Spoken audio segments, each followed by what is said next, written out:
আমাদের এত অহংকার কিসে? আর একটু সাহায্যের কারণে যদি কোনো মানুষের মুখে হাসি ফোটাতে পারি, এতেই আমি অনেক খুশি।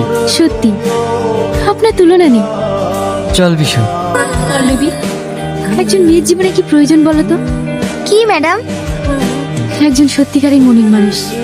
তার টাকা পয়সা না থাকলেও চলবে, শুধুমাত্র তার মনটা বড় হওয়া যায়। হ্যাঁ ম্যাডাম, আপনি ঠিক বলেছেন। যদি এই ছেলেটাকে আমি বিয়ে করি কেমন হবে? এই কি বলছেন ম্যাডাম? হ্যাঁ, আমি ঠিকই বলছি। ছেলেটাকে আমার ভীষণ পছন্দ হয়েছে। ওর কথাতেই আমি ইমপ্রেস হয়ে গেছি। চলো ড্যাডি, তোমার সঙ্গে আমার একটা কথা ছিল। কি কথা?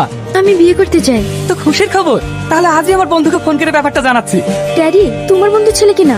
তাহলে আমি একটা ছেলেকে পছন্দ করেছি। সে কিন্তু গরিব, কিন্তু তার মনটা ভালো। তোমাদের স্ট্যাটাসের সঙ্গে মিলবে কি করে? ড্যাডি, ওর কিছু নেই তো কি হয়েছে? আমাদের তো সবকিছু আছে। তোর মা মারা যাওয়ার পর থেকে তোর কোনো কিছুতেই অমাপ করিনি, তাই তুই যেটা ভালো বুঝিস সেটাই কর। রিয়াজ, ম্যাডাম আপনি? বিশু, বিশুর আব্বা কালকে মারা গিয়েছে।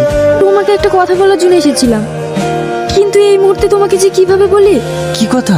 তোমাকে আমি বিয়ে করতে চাই, তুমি আমায় বিয়ে করবে? আর কি মারছেন ম্যাডাম? আমাদের মতো গরিব মানুষকে নিয়ে সবাই মজা করে, আপনিও করছেন? না না ম্যাডাম, সত্যি বলছে। হ্যাঁ, তোমাকে আমার ভীষণ পছন্দ। ম্যাডাম, না আমরা দুমুঠো ঠিক মতো খেতে পাই, না আছে মাথার উপরে ছাদ। আর আপনি? তোমার নেই তো কি হয়েছে, আমার তো আছে। না ম্যাডাম, এই মুহূর্তে বিশুকে রেখে আমি। বিশুও থাকবে, ও তোমার ছোট ভাইয়ের মতো।